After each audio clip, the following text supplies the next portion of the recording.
Bonjour, mesdames, messieurs, et bienvenue à notre 11e événement.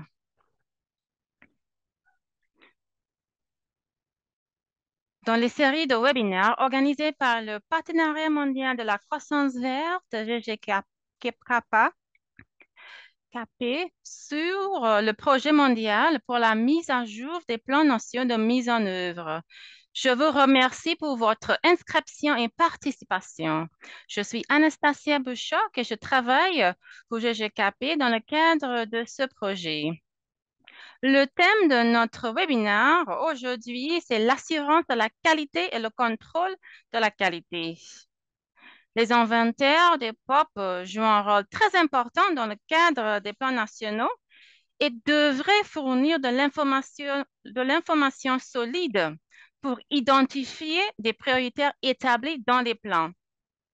Il est donc très important que les données sur les quantités, sur les POP qui sont produites, utilisées, stockées et générées comme déchets dans un pays est précis et fiable. Il faut souligner que les données doivent être générées et évaluées en utilisant une approche de qualité d'assurance et de contrôle. Au cours de ce webinaire, nous allons introduire le guide d'assurance de la qualité et aussi partager des aperçus d'analyse des flux de matière qui va aider dans ce processus de l'assurance de la qualité et de contrôle des données, des POP. Notre webinaire, comme toujours, sera présenté en anglais et sera enregistré. Nous avons aussi le soutien de mes collègues, des interprètes qui vont assurer l'interprétation vers les langues françaises, l'espagnol et le russe. Vous pouvez donc sélectionner la langue de votre choix en utilisant le console en bas de votre écran. Ma collègue Sumène et moi animons le webinaire aujourd'hui. Une fois que la réunion a commencé, soyez la bienvenue de vous présenter dans le chat. C'est une bonne occasion de rencontrer vos collègues du monde entier. C'est notre dernier webinaire de 2024 et nous recommencerons les webinaires en janvier 2025. Euh, Avant la fin de l'année, vous allez recevoir tous les rapports et toute l'information, tous les guides et d'autres ressources sur les thèmes de cette année. Maintenant, je donne la parole à Dr. Roland Weber, expert dans le domaine du POP et des plans nationaux de mise en œuvre. Alors, merci beaucoup, Anastasia. Bonjour à tout le monde.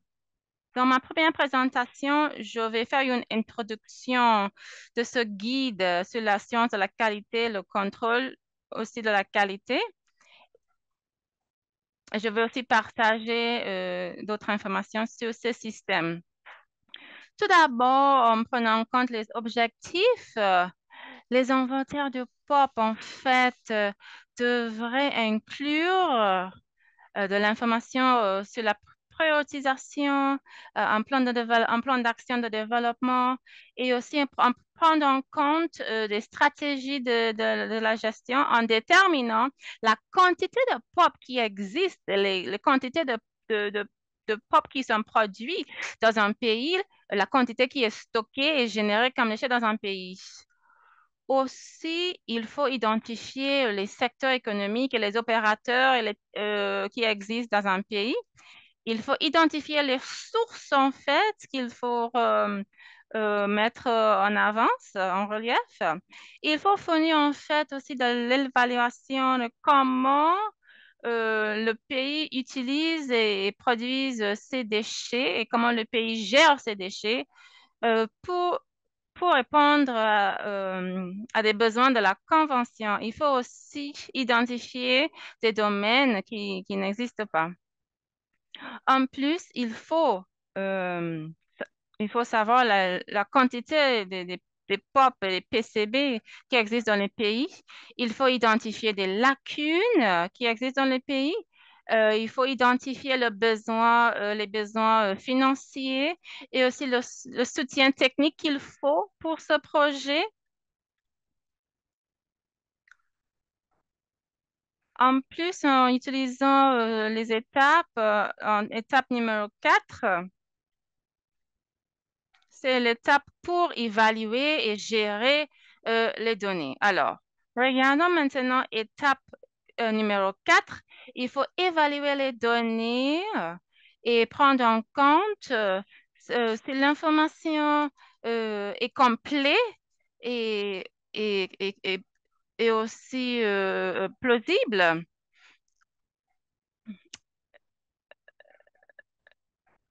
En plus, c'est pourquoi l'UNEP a créé ce guide sur la mise en œuvre de ce système de la qualité, de la science de la qualité et aussi contrôle de la qualité. Moi, en fait, j'ai développé ce guide. Alors, quels sont les éléments importants de ce système d'assurance de la qualité et de contrôle? Il faut inclure l'information sur les responsabilités, les plans sur la science de la qualité et contrôle de la qualité. Il faut maintenir la qualité des données. Il faut inclure aussi les procédures pour revoir l'information, les activités pour vérifier l'information et en plus avoir les documents. Alors, il faut inclure de l'information, comment calculer l'information, comment créer l'inventaire pour expliquer comment vous avez généré cette information. Ces éléments sont recommandés quand vous rassemblez vos données sur les POP en prenant en compte ce guide. Plus tard, vous allez recevoir le guide en PDF. Nous allons partager le guide avec vous. Alors, il faut utiliser ce guide en travaillant avec d'autres guides sur les inventoires, par exemple. Il faut aussi prendre en compte le guide d'une approche sectorielle qui existe, des informations où nous pouvons trouver des bureaux de statistiques.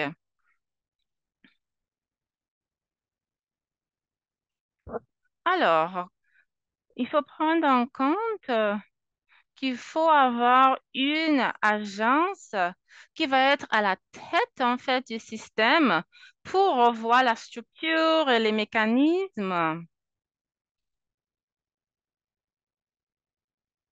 Alors, il faut aussi revoir ce cadre et avoir des discussions avec la comité. C'est juste une suggestion pour avoir un leader pour établir cette information et toutes les données qui sont générées sont incluses dans le rapport. Très important de prendre cette information sur la science de la qualité et contrôle de la qualité dans le développement des inventaires. Il faut établir des équipes, en fait, pour les inventaires. Il faut choisir un coordinateur et cette personne peut être responsable pour la science de la qualité et le contrôle de la qualité. Chaque pays peut décider sur une personne, choisir une personne. Alors, cette personne, le coordinateur, doit travailler avec l'équipe d'inventaire et devrait assurer que d'autres organisations participent dans la préparation de ces inventaires. Il faut aussi euh, avoir des documents corrects qui expliquent le processus. Maintenant, parlons du plan de l'assurance de la qualité. Il faut prendre en compte, avoir ce plan comme une partie importante quand on établit des inventaires. Le plan devrait organiser, avoir une description claire des activités que vont être mettre en œuvre dans ce projet.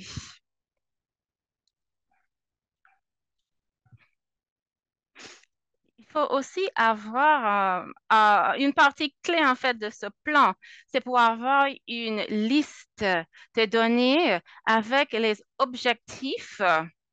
Vous allez voir cette information dans le document de 2006 de IPCC. C'est un document qui explique tous ces objectifs.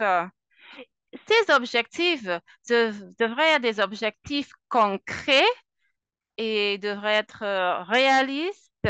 Il faut prendre en compte toutes les circonstances en fait du pays et les limites qui existent. Quand c'est possible, il faut inclure des lacunes de données, si ça existe, cela existe. Il faut aussi inclure des données additionnelles pour les pays en voie de développement. Ils peuvent générer cette information avec de la coopération sud-sud ou nord-sud. Après, quand vous avez cette liste sur vos objectifs,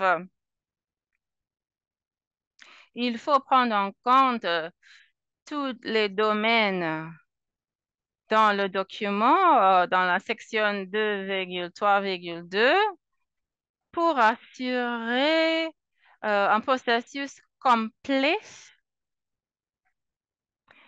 Il faut vérifier que les données sont complètes. Il faut assurer que les données maintenant sont plus solides que dans l'inventaire précédent pour améliorer la précision. Les données devraient être plus fiables, transparentes et qui conforment au principe de la qualité. Maintenant, si c'est le troisième, le quatrième inventaire, les données devraient être plus solides, plus fiables et pertinentes, donc améliorées.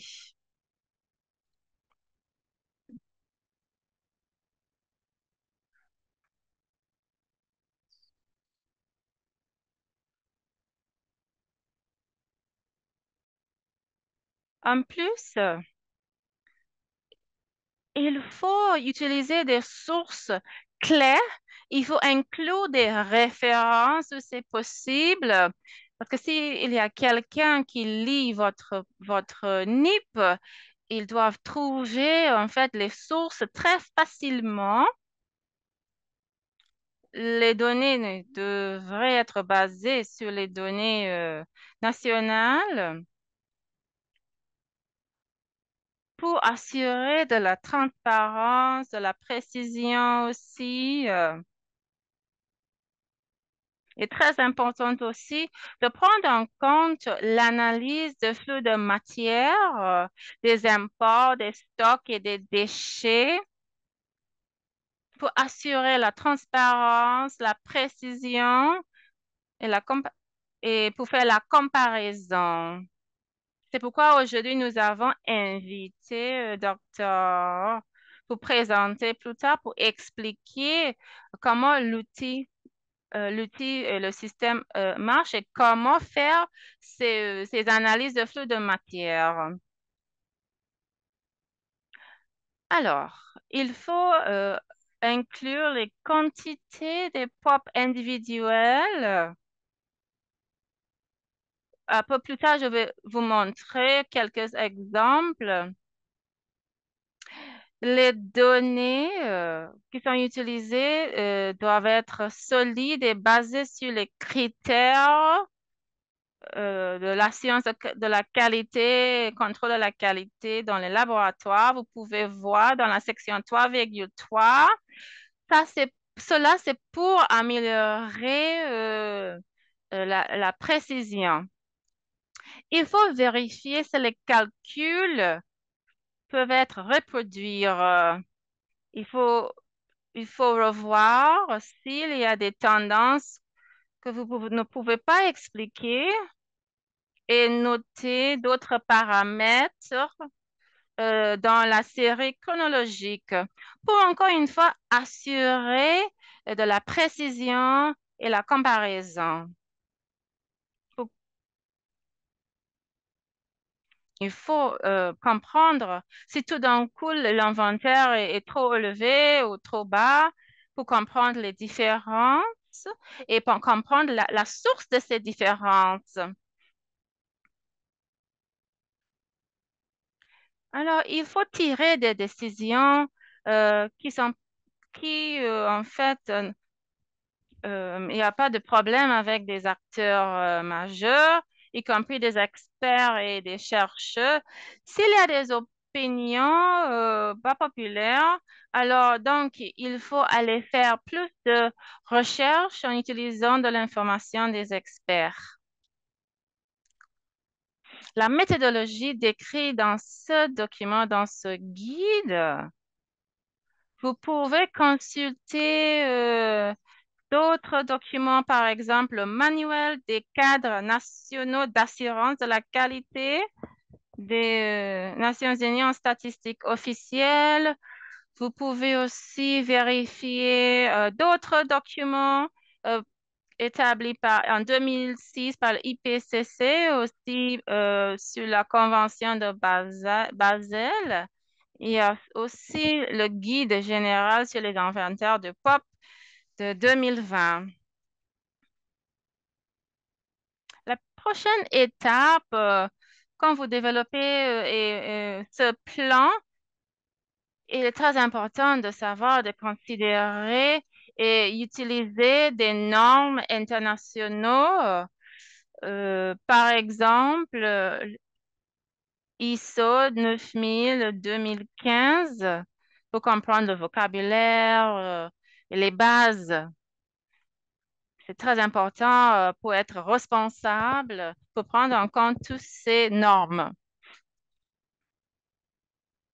La prochaine étape, c'est le processus pour le contrôle des données. Et il faut faire des vérifications en ce qui concerne les calculs, le processus des données, si les données complètes, les lacunes, s'il y a des incertitudes qui existent dans le document, il faut mettre tout ça en compte. Il, vous pouvez trouver ça dans le guide. Voilà, regardez, nous avons des sections sur la qualité des données, sur la quantité des pop qui sont trouvés dans les déchets ou des produits. En plus, une section sur l'amélioration. Il y a une partie où vous pouvez consulter sur l'analyse de flux de matière, une partie sur les incertitudes et des lacunes. Il faut consulter tous ces documents et après cette activité, il faut en fait noter toutes les informations dans votre rapport et inclure une section sur l'assurance de la qualité et le contrôle de la qualité.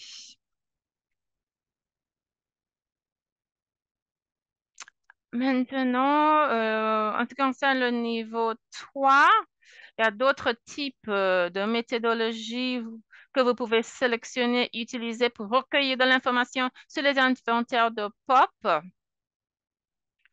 Le niveau 1, c'est très indicatif, tiers 2 et 3, plutôt des méthodes quantitatives et qualitatives. Donc, il y a plus d'informations dans cette méthodologie et comment recueillir des données. Vous allez trouver plus d'informations dans ce document, le guide général de 2020.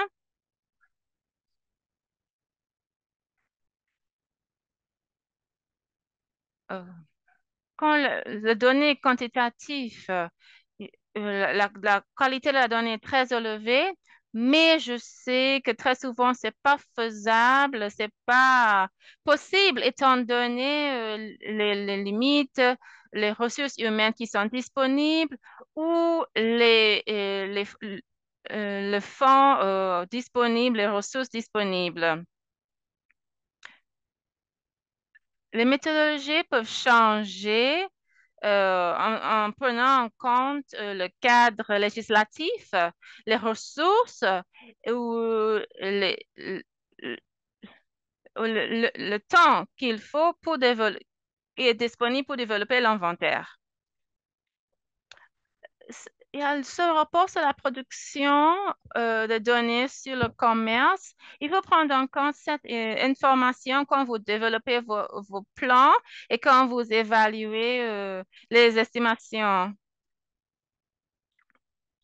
Lors de ce processus, toutes les, toutes les suppositions, les facteurs adoptés devraient être notés et inclus dans le rapport. Si vous avez de l'information où il y a des problèmes, euh, mais vous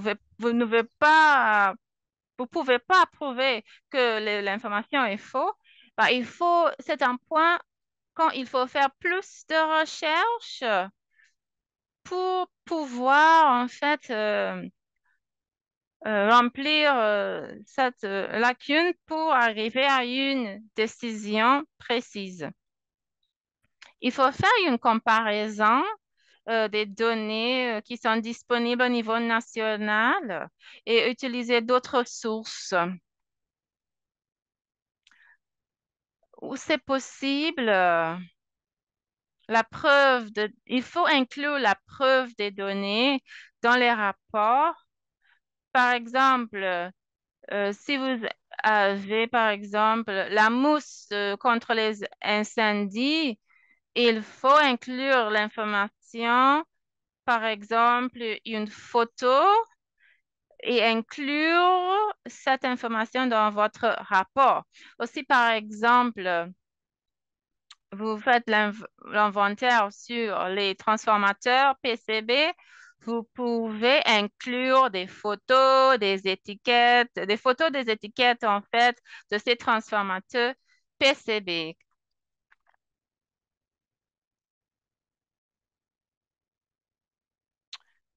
Maintenant, comment vérifier si l'information est complète? Il faut vérifier les inventaires. Et comment vous faites ça? Il faut vérifier si tous les POP qui sont inclus dans la Convention de Stockholm sont présents dans votre liste. Il, f- il faut assurer aussi si tous les domaines d'inventaire sont inclus.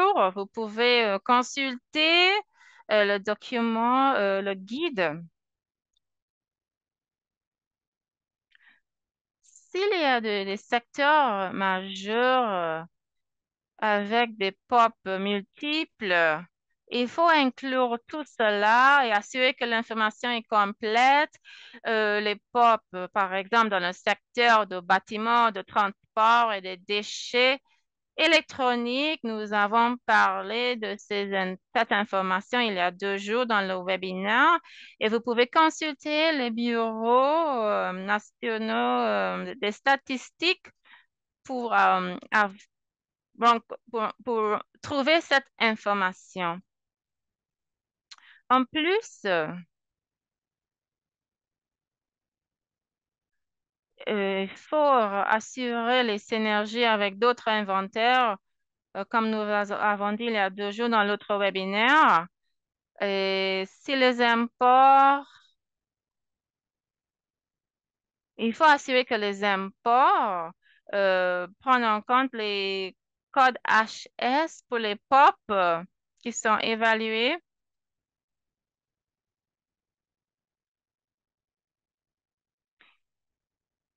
En ce qui concerne les facteurs d'émission, il faut expliquer comment vous avez généré ces facteurs. Si les estimations il faut vérifier si les estimations et les suppositions sont inclus et qu'il y a des références. Il faut prendre en compte article 15 pour prendre en compte toutes les obligations. Il faut assurer que toutes les informations sont complètes, qu'il n'y a pas de fausses informations en plus.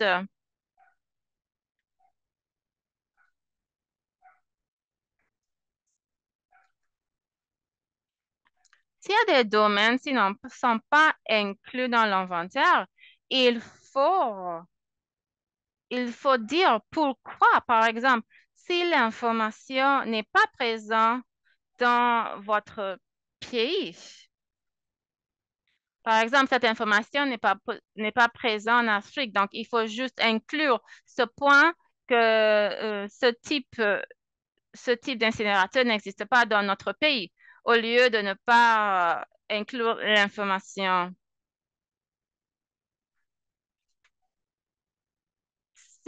Si vous avez organisé d'autres activités dans l'avenir, il faut inclure cette information.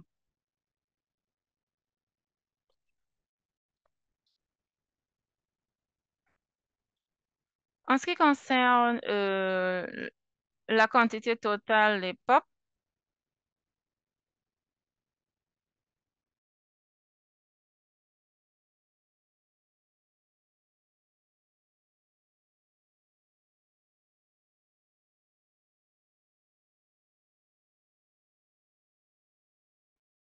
Alors, c'est important que ces produits soient développés. Il faut savoir la nature de ces déchets. Est-ce que cela contient seulement 100 ppm de PCB? Il faut vérifier les données pour le volume de POP individuel. Ça veut dire que le contenu euh, POP doit être bien signalé. Je vous donne quelques exemples. Par exemple, les PVDE dans les déchets électriques et électroniques. Donc, il faut voir quelle est la quantité de ces éléments qui se retrouvent dans vos déchets. Mais cela est contenu dans un montant total de plastique. Cela peut être 40 000 tonnes de plastique avec une petite quantité de pop. Puis, il faut prendre en compte le volume total de pop impacté. C'est pareil pour le volume de PVDE contenu dans les plastiques euh, dans les véhicules. Mais aussi, il faut développer un montant total de polymères dans les véhicules et une estimation de la quantité du volume total est impacté par les POP. Donc, pour l'HPCD, ici, l'utilisation majeure étant les mousses. Donc, normalement, il y a le montant total de PCB, le montant total des EPS, XPS, puis une estimation du montant total d'HPCD qui sont contenus dans les bâtiments, par exemple. Ce qui est important, c'est que faut introduire donc le système international, donc le tonne, kilogramme ou gramme, et il est conseillé à la fin de l'inventaire d'élaborer euh, une liste, checklist des unités pour améliorer l'inventaire dans le temps. Effectivement, on peut améliorer l'expérience peut améliorer euh, la qualité des données euh, pour répondre aux critères d'AQ et CQ. Les inventaires développés dans le temps peuvent être utilisés pour planifier la gestion des déchets et aussi le recouvrement et recyclage des matériaux, ainsi que le contrôle des déchets impactés par les POPs. Il faut noter aussi que la qualité des inventaires des POP qui sont produits normalement prouve dans le temps. Euh, Cela améliore dans le temps puisqu'il y a beaucoup plus de sources qui sont découvertes et les inventaires deviennent de plus en plus complètes. Néanmoins, il est important de savoir que dans la base de données, il faut y avoir des informations détaillées avec des calculs crédibles, des calculs corrects et que cette connaissance institutionnelle soit maintenue, que ce ne soit pas perdu dans le temps sans l'appui des activités de reporting et, et d'inventory et de catalogue.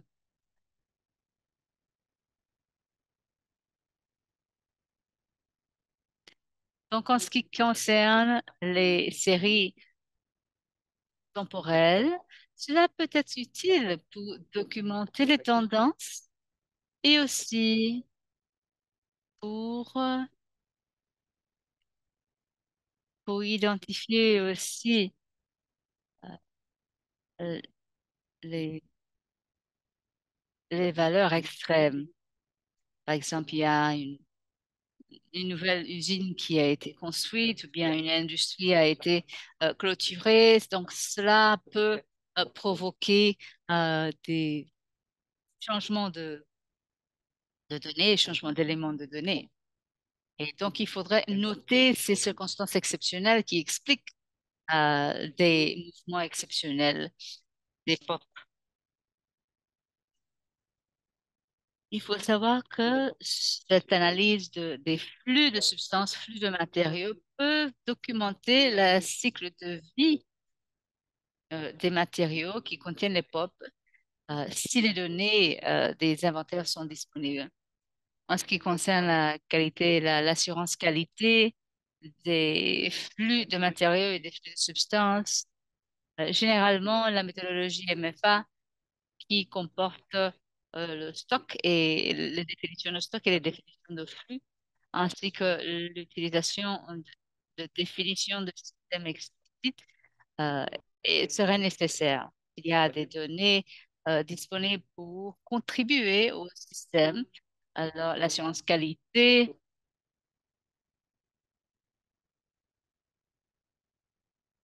il faut savoir que, par exemple, ces éléments, ces systèmes sont analysés, présentés dans le livre que vous voyez en bas de l'écran à droite. Il y a beaucoup plus de détails si vous souhaitez en savoir plus.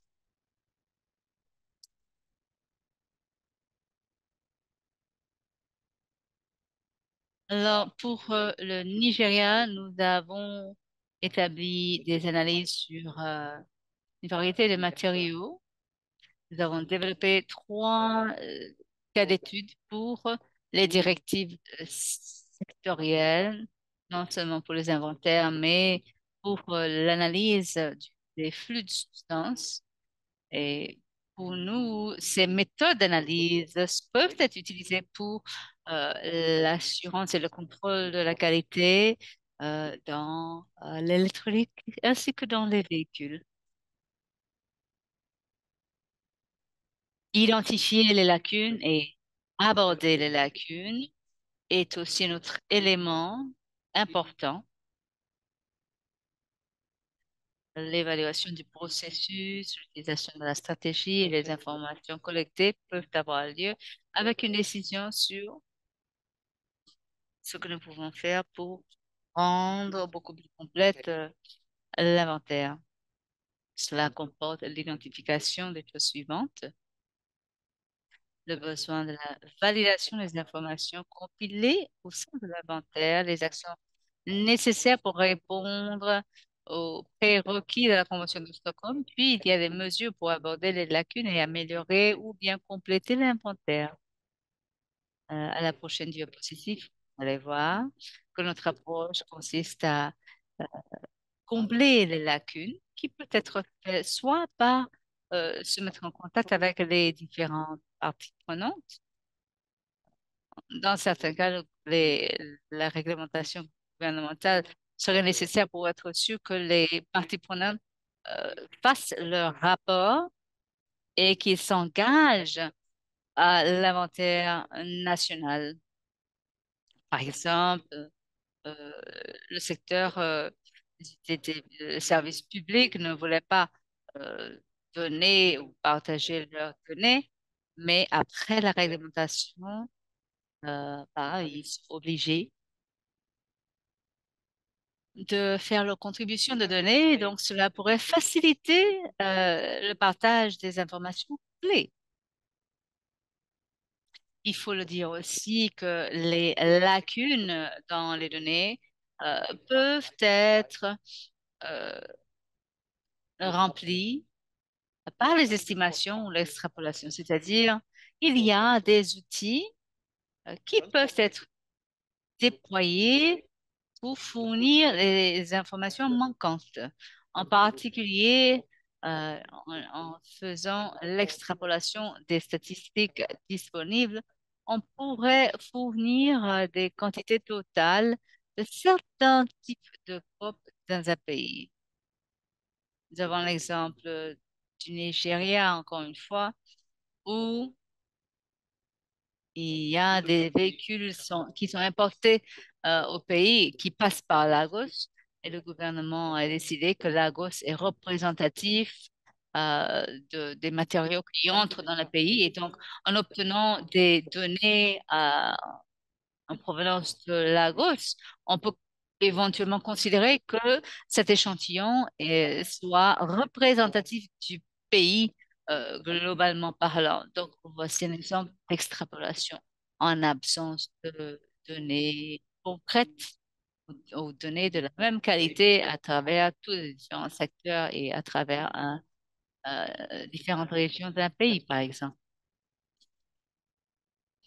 Alors, le monitoring, la surveillance et l'analyse des produits, des déchets et des produits recyclés peuvent aussi combler des lacunes. Je vous encourage à consulter l'enregistrement qui a été fait il y a quelques jours, qui sera bientôt dans le domaine public pour que vous puissiez avoir un peu plus d'informations là-dessus. Je ne vais pas revenir là-dessus ici. En ce qui concerne l'amélioration à long terme de la qualité des données, il est conseillé de développer un cadre pour que les différentes entités puissent faire leur contribution d'information. Alors, l'estimation, l'interpolation, l'extrapolation sont tous des méthodes qui fournissent des données approximatives dont nous avons besoin lorsque les ressources sont limitées et lorsque la capacité pour les mesures est assez limitée, ou bien qui ne sont pas disponibles du tout. Alors, l'information autour des suppositions et l'extrapolation, ainsi que certaines incertitudes, peuvent être décrites dans le rapport d'inventaire et dans le PNI. Donc, à l'article 5, dans l'article 15, il y a des listes de possibilités de reporter les commentaires pour différents inventaires individuels. Alors, l'application de cette analyse des flux de matériaux permet à quelque point d'estimer les flux de matériaux s'il n'y a pas d'informations suffisantes pour permettre l'estimation, permettre une meilleure estimation.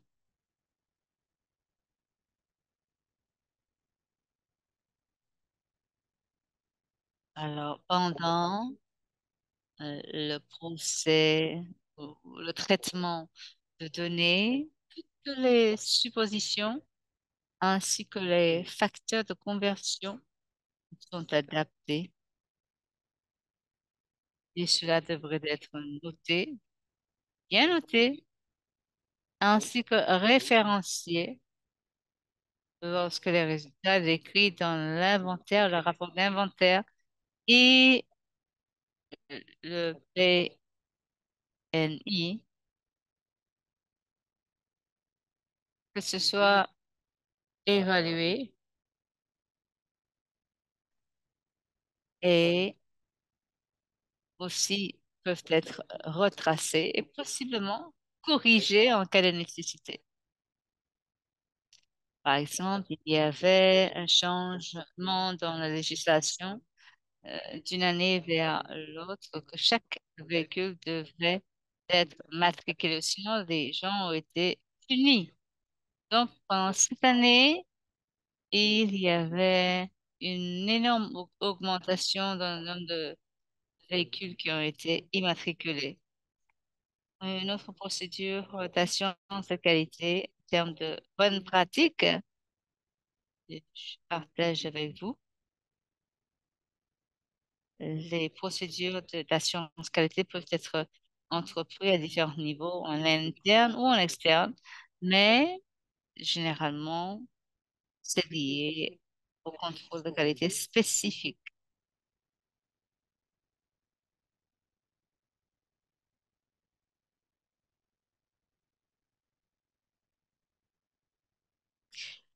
Il est préférable que ces euh, revues soient faites par des experts techniques euh, de d'autres pays, de pays tiers, peut-être un pays voisin que vous connaissez.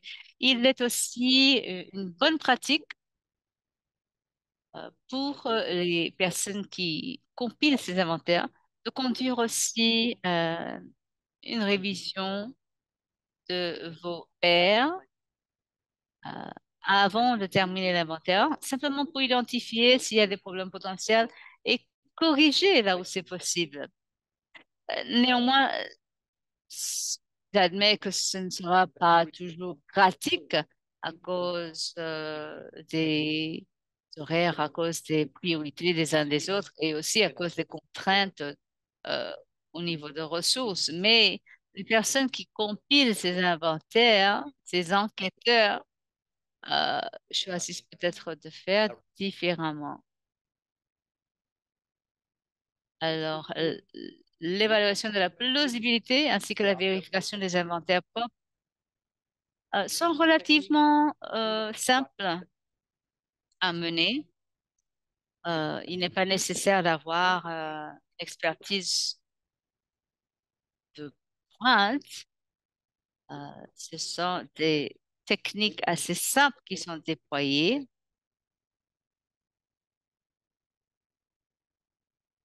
Donc, je disais que les comparaisons cherchent les erreurs de base, vraiment de petits détails pour différents secteurs selon euh, les directives sectorielles.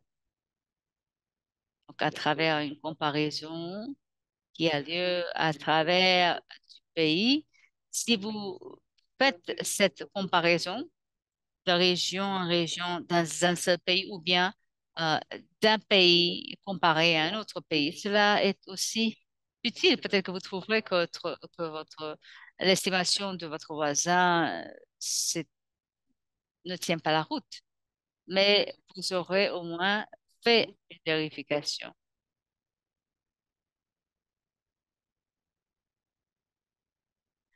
Il faut savoir que les révisions de plausibilité devraient aussi être intégrées comme partie euh, de l'évaluation de l'inventaire de façon continue. ainsi que le processus de développement. Donc, le résultat de ces révisions de plausibilité euh, devrait être documenté aussi.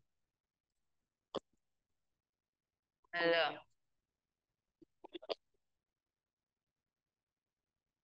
puisque les inventaires sont souvent calculés en utilisant des taux d'activité nationaux, c'est-à-dire le volume de déchets électriques et électroniques, les véhicules, etc., euh,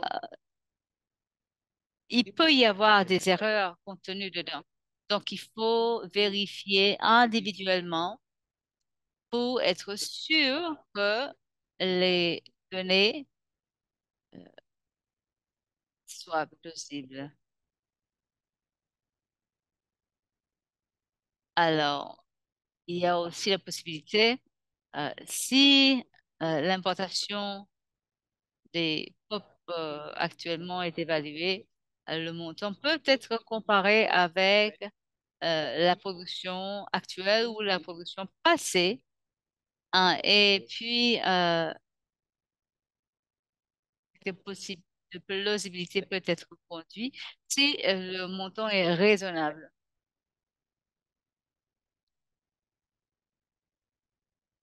Alors, l'exemple d'une vérification importante, l'utilisation des codes HS pour l'évaluation de PFOS, l'importation de PFOS en Turquie en 2014, où il n'y avait pas de code HS spécifique disponible.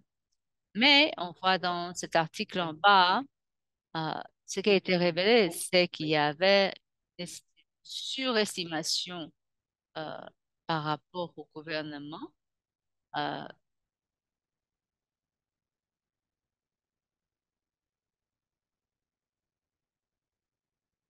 donc notamment cet inventaire ou l'estimation d'inventaire basée sur les codes HS a été rejetée et une publication a été finalisée pour souligner le fait qu'il peut y avoir une énorme lacune entre euh, les données et la réalité. Alors, il faut dire que ce n'est pas la faute de la Turquie. La Turquie n'est pas le seul pays qui avait une énorme estimation de PFOS. Donc, notez que certains ont reçu, qui ont reçu leur code HS.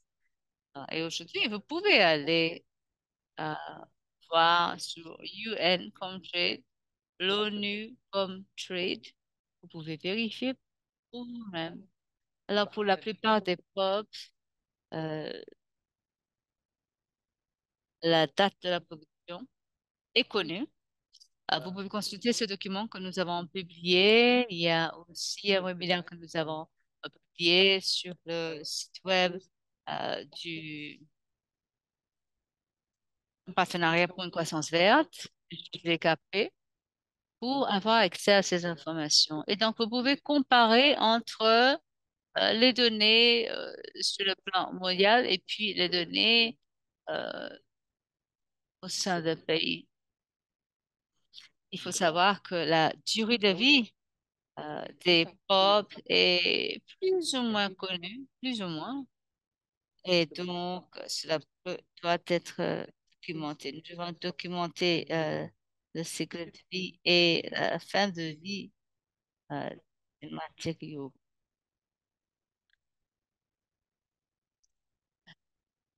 Il y a aussi la possibilité de réviser, vérifier la durée de vie des matériaux dans les stocks et savoir quand est-ce qu'ils vont entrer dans la phase de gestion de déchets. Autre chose qu'il faut souligner, c'est que pour la quantité estimée de pop dans les inventaires de produits qui sont utilisés à travers le monde, cela peut être comparé aux données sur la production mondiale pour pour une évaluation de plausibilité.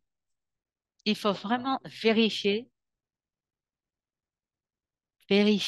si tel ou tel produit contient les bromides, non?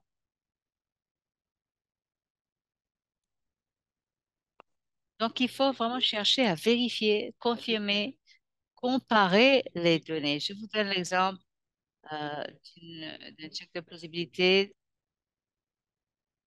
au Nigeria, donc où le montant total de DKVDE dans les produits électriques et électroniques pour 2019 était de 6 à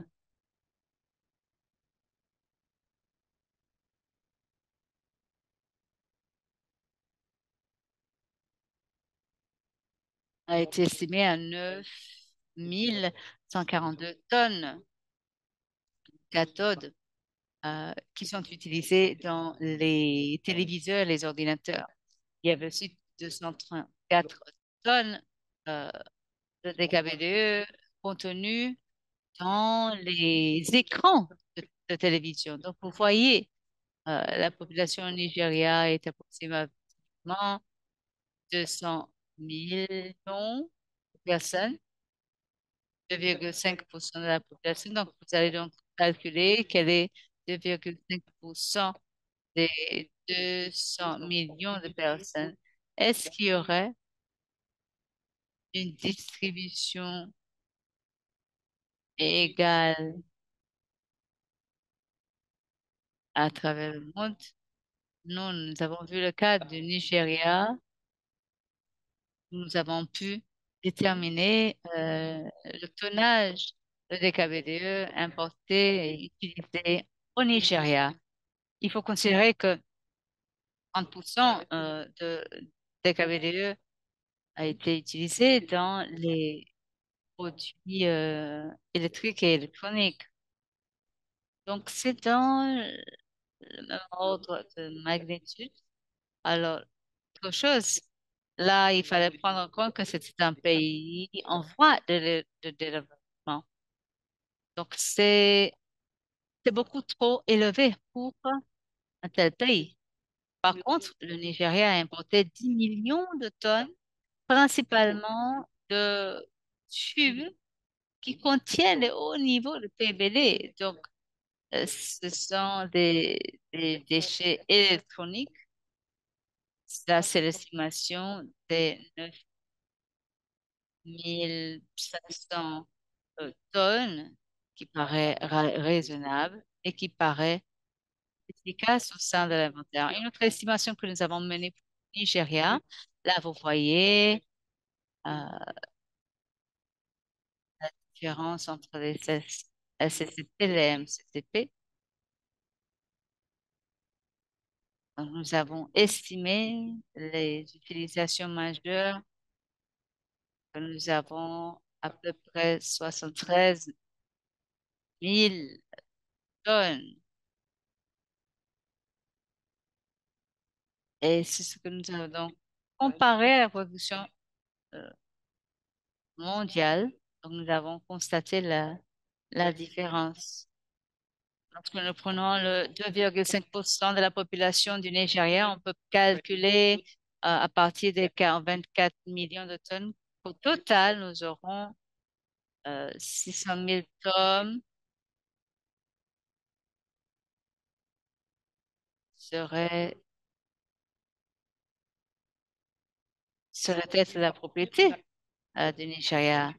Donc, ce que nous avons vu, quand on compare les 222 000 tonnes ou 600 000 tonnes de pop, mais ça reste quand même dans le même ordre de magnitude, à un facteur de 3 moins 3, que nous pouvons expliquer par le fait qu'il y ait beaucoup moins de fabrication au Nigeria, par exemple, comparé à la Chine, disons. Donc, l'estimation des 200 000 tonnes était assez raisonnable. Aussi, il y a des centaines d'inventaires de pop qui sont euh, documentés, que vous pouvez comparer. Il y a eu plusieurs publications qui ont été publiées, mais avant cela, qui ont été rédigées ainsi que rédactées. Donc, il y a plusieurs ressources que vous pouvez consulter. Notre pays fait partie de cette étude en provenance des pays de la région ou bien en provenance des pays qui ont une santé économique plus ou moins similaire. Il faut aussi prendre compte des descriptions qui sont tenues, qui font partie des inventaires du plan national. Il est certain que euh, certains pays en voie de développement ne sont pas disponibles, ou peut-être ne sont pas tout à fait crédibles. Et donc, nous avons une pléthore d'organisations qui compilent les mêmes informations. Par contre, si les données du pays ne sont pas crédibles, celui crédible, celui qui parle.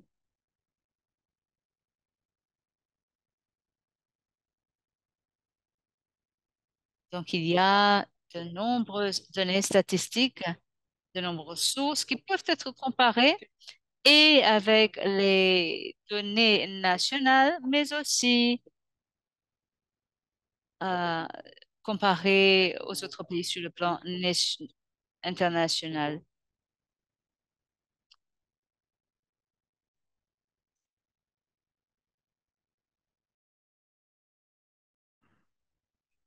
Alors voilà l'exemple de statistiques internationales avec les normes. C'est un partenariat organisé par l'Union internationale de la télécommunication et Unitar, Cycle et aussi ISWA. Alors, cette organisation aide les pays à compiler les statistiques sur les déchets électroniques et ceci est très utile dans le cadre de créer des politiques qui sont reconnues au niveau international, harmonisées dans ce cadre. Et vous pouvez voir si c'est possible d'utiliser ce rapport, cette information. Voilà en bas le site web. Pour chaque pays, vous pouvez trouver de l'information sur la quantité de déchets électroniques qui sont générés qui commence en 2018 jusqu'à 2022. Il y a aussi l'information sur la quantité des produits électroniques qui entrent sur le marché. Vous pouvez utiliser ces statistiques pour calculer la quantité de plastique dans les déchets électroniques. Il y a d'autres informations aussi possibles. Alors, les équipes d'inventaire, c'est clair qu'ils ont des ressources limitées et aussi du temps limité. Donc, il est important pour améliorer euh, euh, la précision et réduire les incertitudes. Et il faut trouver un bon moyen pour établir l'amélioration continue de ces estimations, de ces inventaires. En ce qui concerne la mise en œuvre de ces procédures de l'assurance de la qualité et le contrôle de la qualité, il, il faut avoir de l'information transparente. Le rapport devrait contenir une description des processus qui ont été appliqués. La dernière étape, la dernière étape 5, c'est de prendre en compte les documents du rapport.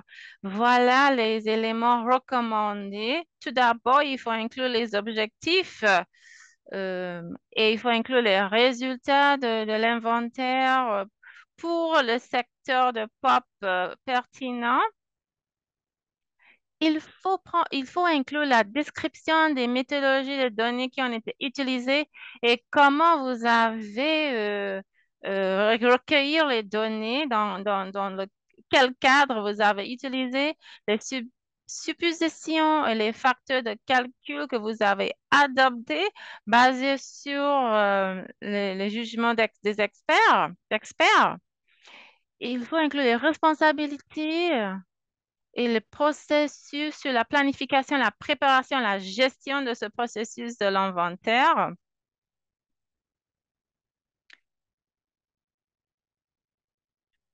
Il faut prendre en compte quelles actions il faut prendre pour compléter vos documents et les recommandations.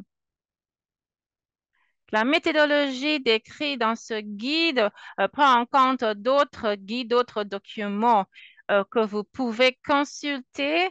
J'ai déjà mentionné le manuel des cadres nationaux d'assurance de la qualité des Nations Unies en statistiques officielles. Il y a aussi d'autres documents sur les inventaires des POP ou que vous pouvez consulter. Et bien sûr, sur ce thème, vous pouvez utiliser des vidéos sur YouTube sur le thème de la science de la qualité, le contrôle de la qualité. Vous pouvez aller et utiliser des vidéos si vous n'avez pas tout compris pour pouvoir comprendre euh, la différence entre la science de la qualité et le contrôle de la qualité. J'ai mis un lien ici très simple et très marrant. Merci beaucoup pour votre attention. Maintenant, est-ce qu'il y a des questions? Merci beaucoup, Roland. Oui, non, il n'y a pas de questions. Nous pouvons continuer avec la prochaine présentation avec professeur Fellner. Oui, oui, bonjour. Bon, maintenant, je donne la parole à professeur Fellner. Professeur Fellner, vous pouvez partager votre présentation.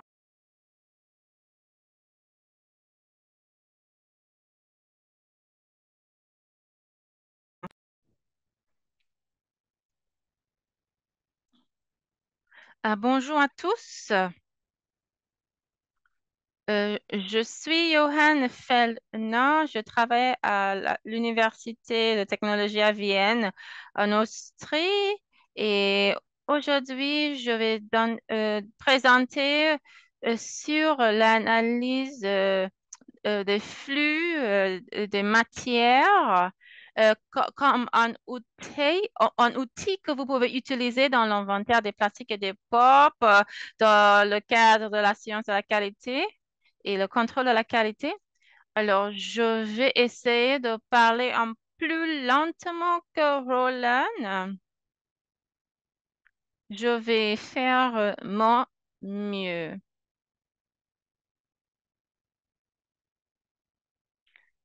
Peut-être ils sont déjà au courant de votre thème. Je vais essayer de faire mon mieux.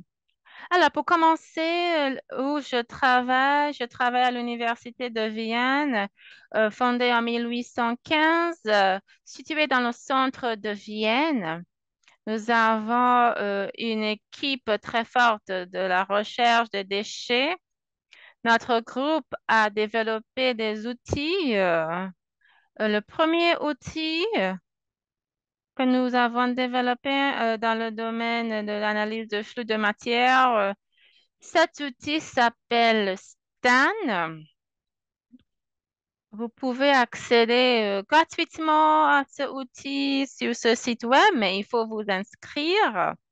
Cet outil peut calculer des flux le flux de matière.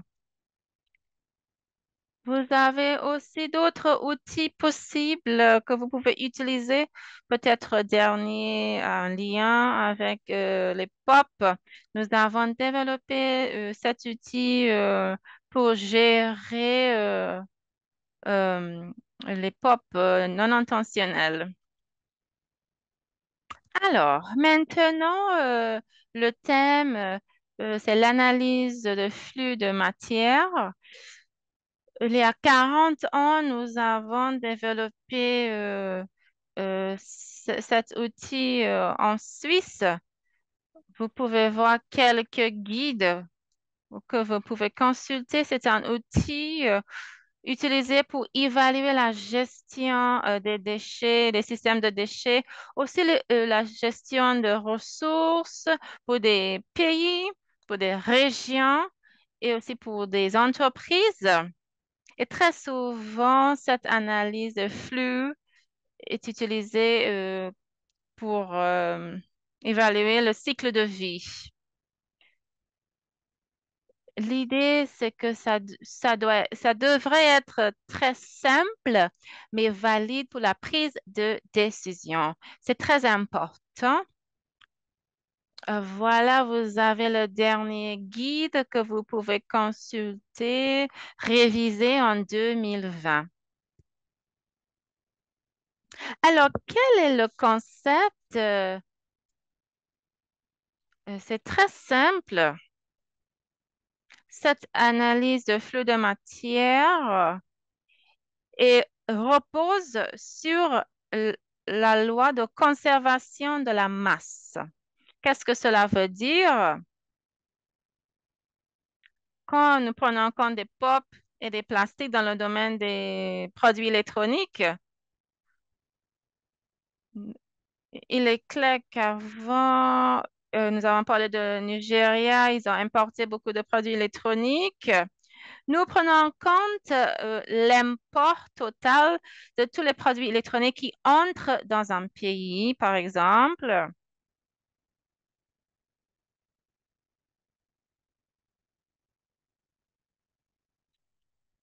Donc, c'est la quantité de matière qui s'ajoute au stock d'un système. Les produits qu'on consomme ne deviennent pas tout de suite des déchets. Ils ont un cycle de vie, une durée de vie. Ils peuvent accumuler dans le stock. Alors, cette analyse de flux de matière est basée sur le concept que la quantité de matière qui s'ajoute au stock d'un système équivaut en général à la différence entre la quantité de matière qui entre dans le système et la quantité de matière qui en sort.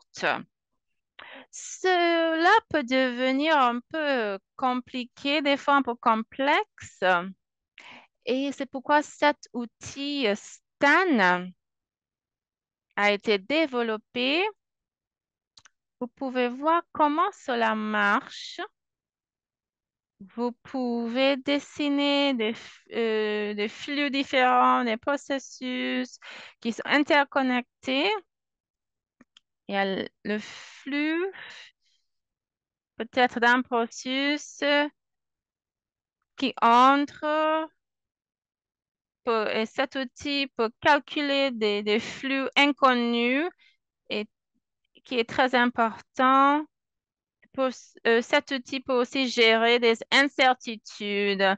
La plupart des données que nous utilisons, il y a des incertitudes. Donc, cet outil STAN peut calculer des incertitudes pour vous.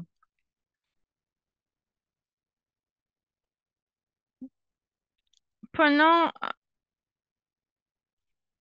alors le système devait être simple, mais aussi compliqué pour pouvoir répondre à des questions spécifiques. Regardons un exemple, un système que nous avons créé pour les plastiques en Austrie, par exemple. La production des plastiques, plus la fabrication des produits de plastique qui sont consommés comme un produit. Et à la fin du jour, les plastiques finissent dans la décharge comme des déchets. C'est un système ici très simple. Alors, pour entrer les données, regardons un système très détaillé pour tous les plastiques. Et les produits électroniques, c'est juste une petite partie.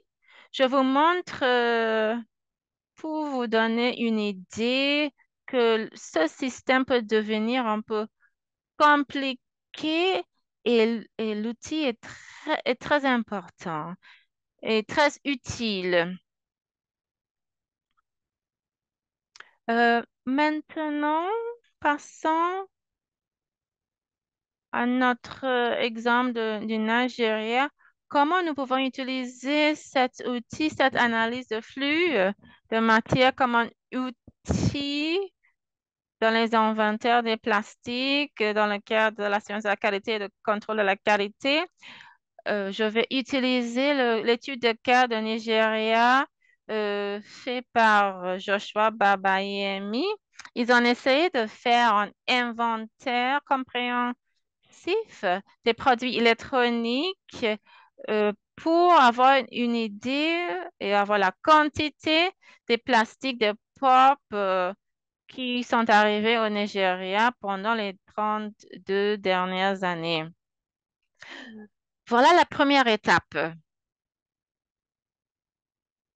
pour cette analyse de flux de matière. Tout d'abord, l'évaluation du volume sur le marché, la quantité de produits qui sont consommés dans le pays. Ils ont utilisé des statistiques internationales par le site Comtrad, la base de données Comtrad. Les collègues sont déterminés les types différents de produits électroniques ont été importés et les quantités différentes. Vous avez vu pendant la période des 32 dernières années, à peu près 2500 tonnes de télévision ont été importées.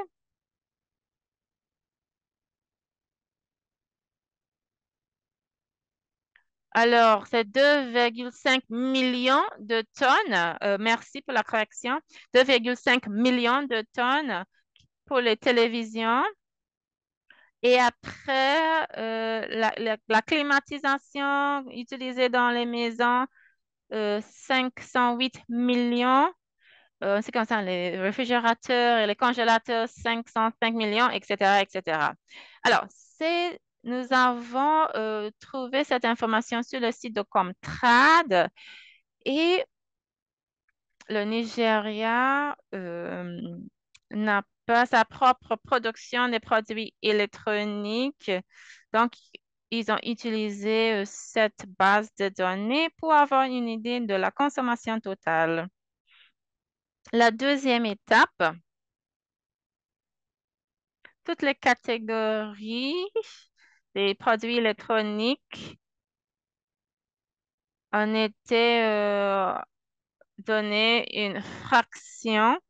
Voilà, la première colonne représente la quantité importée et la deuxième colonne représente la fraction de plastique. Quelle est la fraction de plastique qui existe? Ils ont utilisé des données, des documents pour voir les fractions qui existent à peu près. Dans le micro-ondes, à peu près 30%, etc. Donc, il faut faire une multiplication avec la première colonne, avec la deuxième colonne pour avoir le contenu total du plastique dans chaque catégorie. Et après, nous avons établi la concentration des POP dans chaque catégorie. Voilà ici, par exemple, Hexa et le hepta-BDE, DECA-BDE, etc. Et finalement, nous pouvons déterminer la quantité des POP dans cette catégorie.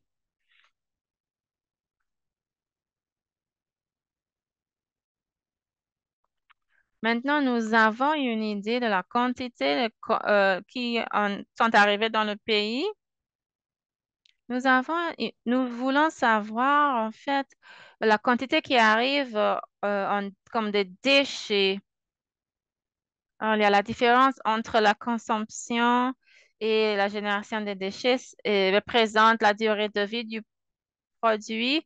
Quelques produits ont une durée de vie très courte. Si on ne prend pas en compte des produits, nous pouvons prendre l'exemple d'une bouteille de plastique où l'emballage, la durée de vie est très courte. Pour les produits électroniques, peut-être ça commence à 1 an jusqu'à 20 ans, c'est la durée de vie. C'est le données international. Vous pouvez voir, par exemple, un écran a une durée de vie à peu près de 13 ans. Prenons en compte l'exemple du Nigeria. Nous voyons que les produits, pour la plupart, ont une deuxième vie. Parce qu'après, ils vont réparer le produit et ils vont prolonger la durée de vie. Par exemple, pour la télévision, jusqu'à 16 ans et pour l'ordinateur, presque 13 ans. Pour pouvoir évaluer la génération de déchets de ces produits électroniques, il faut faire le calcul entre le cycle de vie plus le prolongement de vie. Il y a aussi des statistiques. Roland a déjà présenté cette diapositive. Ce sont des statistiques internationales. Quand nous faisons cette combinaison et nous pouvons l'inclure dans cette analyse de flux de matière, nous pouvons créer cette diaspo et pouvez-vous voir les flux différents et à peu près 2,4 millions en fait de polymères qui est présent dans les produits électroniques. Et à la fin de vie de ces produits électroniques au Nigeria, ils ont évalué qu'il y a 3 options pour les plastiques. La première option, ils sont, ils sont ils sont incinérés. Ils ont estimé à peu près 383 000 tonnes. Deuxième option, ils vont à la décharge, 1,5 million de tonnes. Et troisièmement, c'est le recyclage. Les produits plastiques, de plastique qui sont recyclés.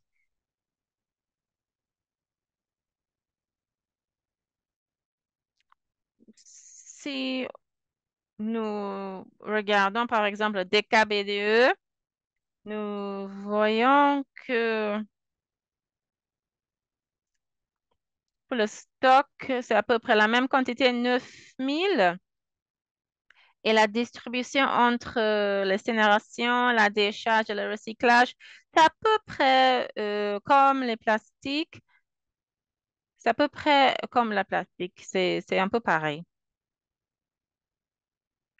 En général, quand nous créons cette analyse de flux de matière, nous pouvons faire une vérification, nous pouvons utiliser de l'information sur les données qui sont recueillies dans nos pays ou sur les imports aussi.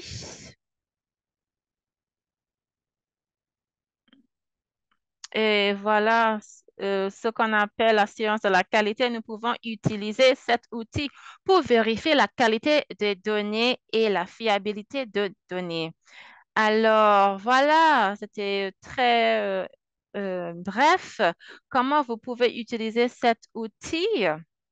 Si vous avez des questions, je suis disponible. Merci beaucoup. Merci beaucoup, professeur Fellner, pour votre présentation très intéressante. Merci beaucoup que cet outil est disponible. J'espère que nos pays vont utiliser cet outil qui est disponible gratuitement. Oui, nous avons une question en ce qui concerne l'étape numéro 2 de Mohamed.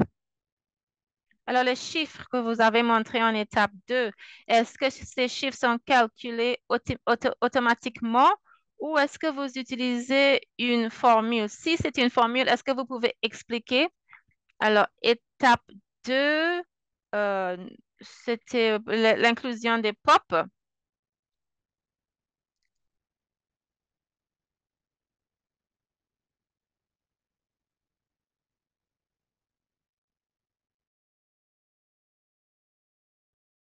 Après avoir fait le calcul,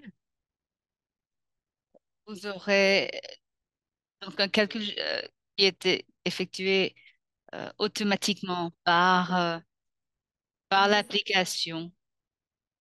Merci beaucoup pour cette réponse. Nous avons quelques commentaires dans la messagerie que cet échantillonnage, une analyse sera très utile pour les études. Peut-être que je peux vous montrer de nouveau le site web où vous pouvez télécharger.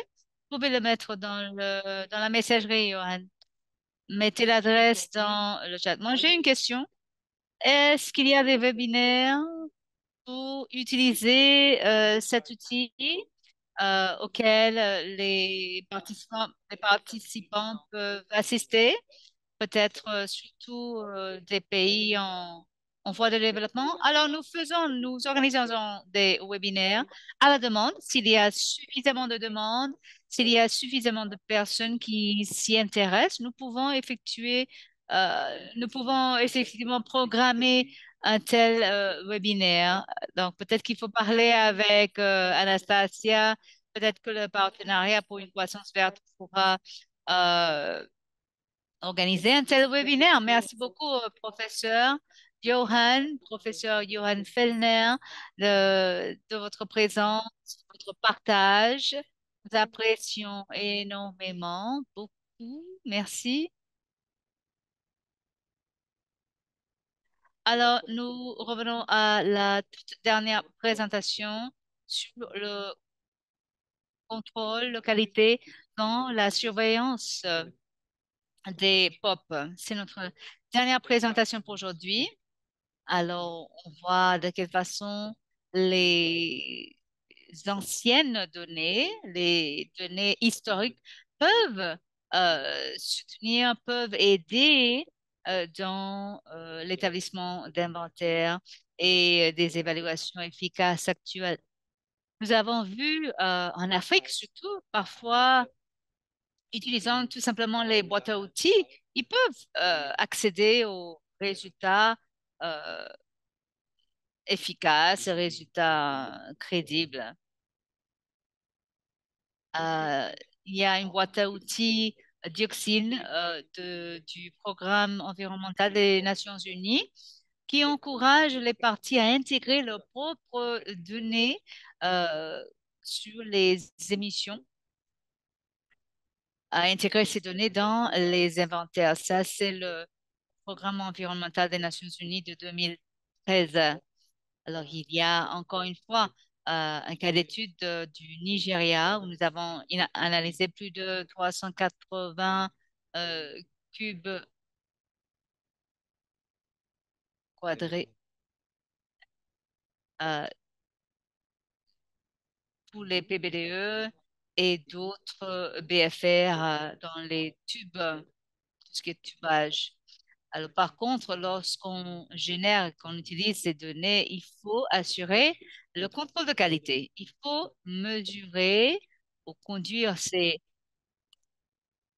mesures de POP dans un laboratoire qui répond aux procédures internationales. Mais il faut savoir que cette accréditation n'est pas forcément disponible dans les pays à moyenne et à bas revenus. Donc, je suppose qu'en Afrique, il a été discuté si un laboratoire devrait être accrédité par ISO 17025. Et effectivement, mais ce standard ISO n'est pas efficace. C'est très spécifique pour les laboratoires commerciaux. Donc, si vous, par exemple, vous voulez avoir un laboratoire universitaire qui soutient une étude et qui soit accrédité par l'université, cela n'est pas logique. Par contre, il y a d'autres laboratoires qui ont montré leur efficacité, leur capacité à faire ces évaluations et qui répondent, qui respectent les procédures. international.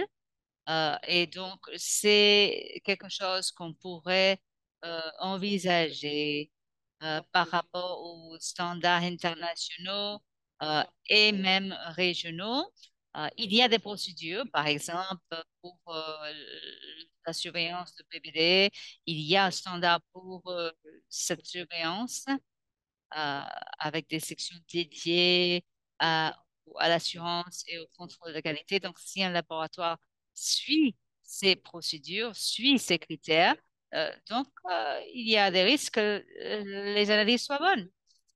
Il y a aussi des standards internationaux pour la surveillance des POP dans les produits qui sont compilés dans les directives du Programme environnemental des Nations Unies pour la surveillance des POP dans les produits et dans le recyclage. Par contre, s'il n'y a pas de procédure internationale pour être utilisé par un laboratoire, il faut y avoir néanmoins euh, un seuil minimum, un seuil minimum à respecter qui soit, qui soit inclus dans les directives de l'ONU, par exemple. Donc là, vous avez un exemple de directive sur l'échantillonnage, la révision et l'analyse des POP dans les produits et dans le recyclage. Actuellement, donc ces directives ont été mises à jour pour les POP dans cet échantillonnage. euh, il y a donc les directives qui ont été fournies qui incluent l'économie circulaire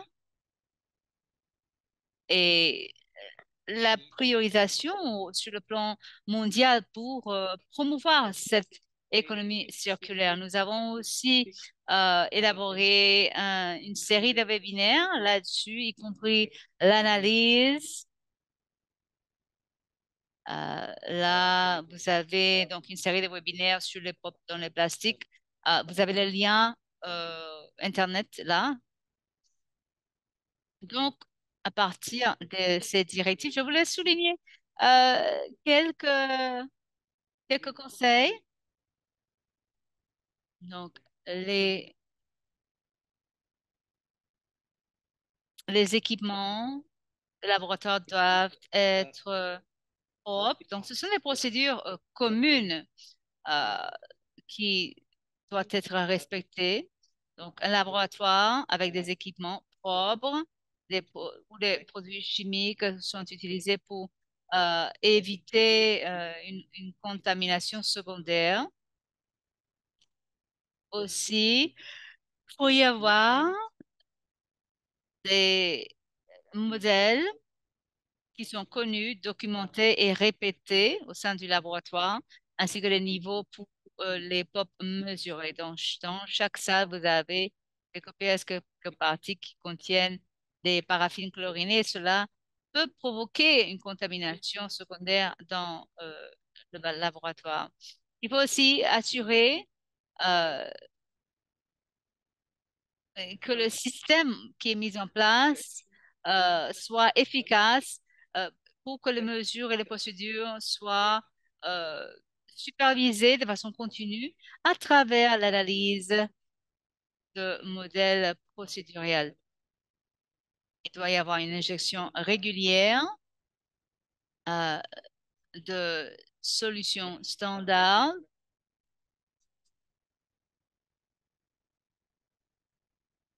ainsi que les ébauches de solvants.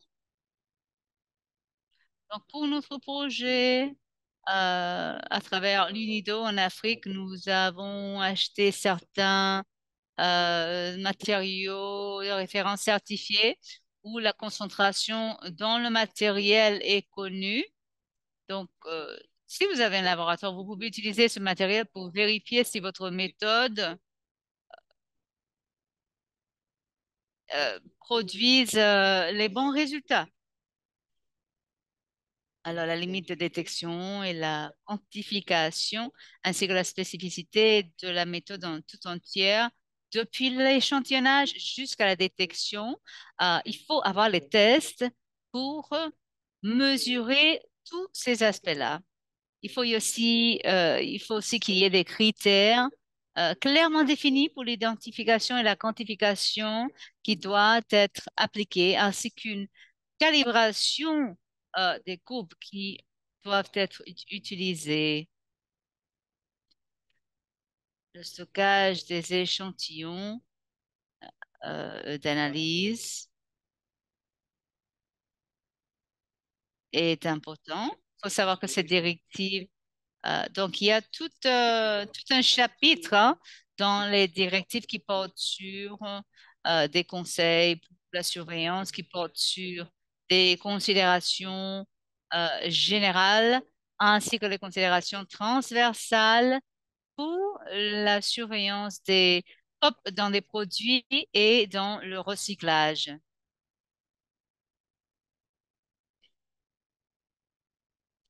Donc, vous pouvez vérifier vos laboratoires pour ces informations-là. Puis, il y a des matériaux, des informations sur l'apprentissage et l'enseignement de l'assurance qualité et le contrôle qualité dans l'analyse laboratoire.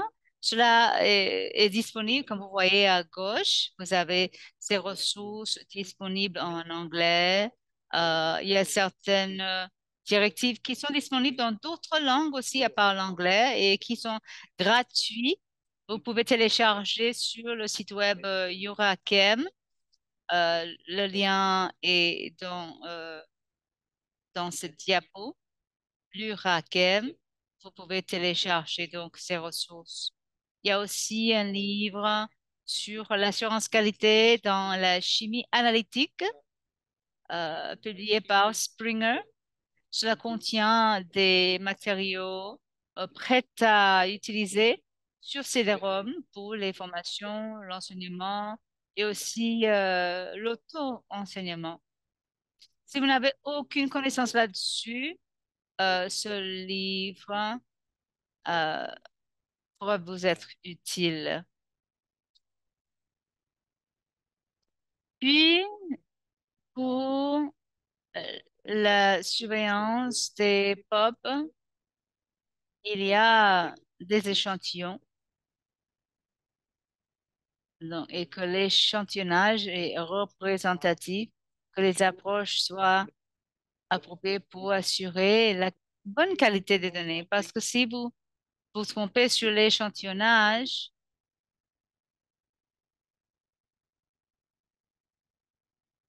les résultats ne seront pas très utiles. Donc, c'est vraiment important. C'est un défi pour les pop industriels dans les produits et dans les déchets. Par exemple, il y a des catégories de déchets électroniques avec différents facteurs d'impact où vous devez mesurer les différentes catégories. Et donc, pour nos directives, il faut développer les différents facteurs d'impact qui ont été développés en Suisse. Et en Suisse, ils doivent développer donc un échantillonnage représentatif pour leur société. Mais là, ils ont trouvé qu'il faut utiliser des centaines ou des milliers d'équipements parce que les PBDE, par exemple, seront présents dans un très petit pourcentage de certaines catégories électroniques.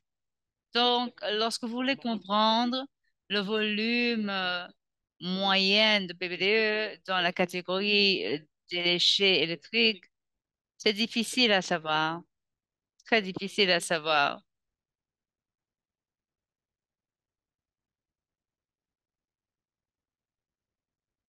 C'est difficile parce qu'il faut avoir un échantillonnage représentatif. Et peut-être que cela consiste en 10, 20 ou 100 kilogrammes. Cela doit être réduit jusqu'à quelques kilogrammes à extraire. Donc, c'est vraiment un art trouver l'échantillon qui représente la globalité des données. Donc, en Europe, Sénélec, c'est l'Organisation européenne de standardisation qui a développé donc, des standards pour les déchets électriques et électroniques et cela comporte aussi une section sur l'échantillonnage, y compris la taille de l'échantillon et qui est définie selon les volumes. Donc, voici le tableau correspondant. Donc, pour le moment,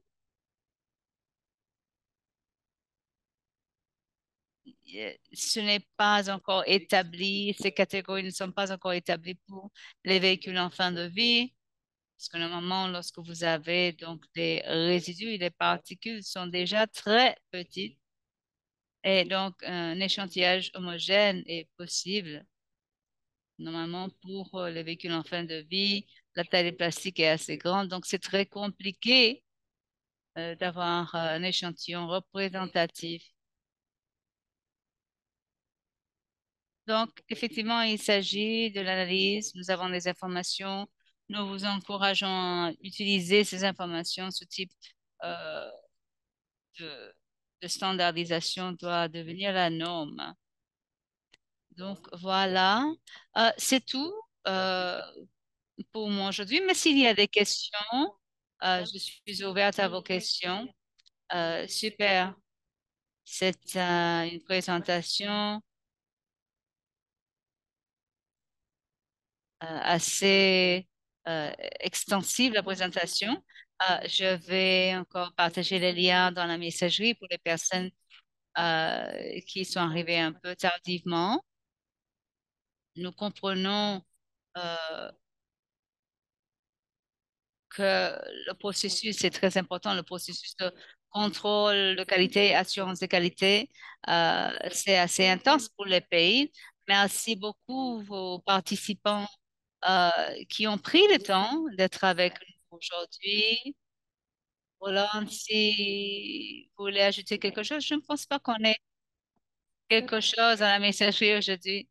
Je conseille vraiment de consulter en premier les directives autour du contrôle et l'assurance qualité. Vous pouvez prendre le temps de plonger encore plus en détail.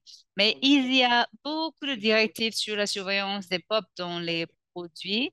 C'est un document très utile avec une analyse bien intéressante. Donc, euh, je vous encourage à le consulter. Il y a des annexes, par exemple, avec des cas d'études et euh, des analyses. Donc, juste en regardant ces analyses, vous allez avoir un bon aperçu des différentes ressources qui sont disponibles, des différentes standards. Peut-être que dans votre pays, vous pouvez adapter certains éléments ou peut-être il y a d'autres qui ne sont vraiment pas du tout applicables.